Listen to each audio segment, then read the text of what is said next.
Welcome. Thank you for coming. Thank you for coming in large numbers, and thank you for coming in a spirit of commemoration and, to some extent, perhaps, dare I say it, of pride. We know that a debate took place here on the 21st of November 1938. Thanks to Hansard, we have the transcript of that debate in the House. A number of present-day parliamentarians have very graciously agreed to read extracts from that debate.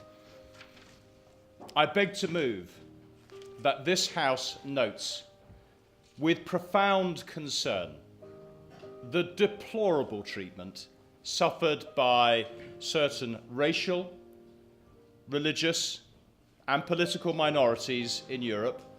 As part of the general destruction of Jewish institutions, a boarding school at Kaputh, near Potsdam, was invaded and utterly demolished at 2 a.m.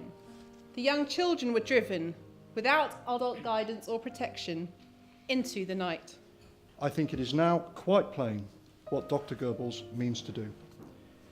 He is not condemning the Jews to death, he is making it impossible for them to live.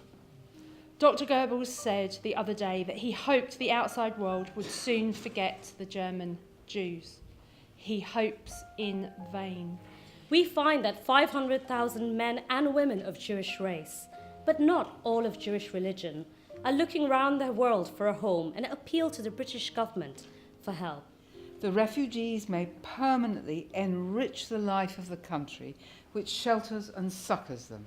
Today, an opportunity is offered to the British nation to take its proper stand among the nations of the world, to protect a minority that deserves well of all nations of the world. This country and this House, irrespective of faith or party, have always been sympathetic to the sufferings of persecuted people, whatever their race or faith may be. I come to the next very important question of the non-Aryan Jewish children. I think here again, we can deal with a problem of that kind very differently from the way in which we have to check in detail the individual positions of the older refugees. Here is a chance of taking the young generation of a great people.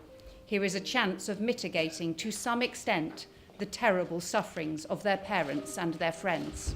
What a terrible dilemma it was to the Jewish parents in Germany to have to choose between sending their children to a foreign country into the unknown and continuing to live in the terrible conditions to which they are now reduced in Germany.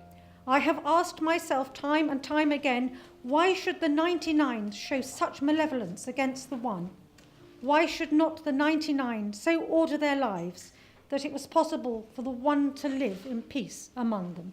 By this message of understanding, toleration and forgiveness, we have a splendid opportunity of raising our own level and rising to be worthy of our own standards in carrying out this task of relief and salvation.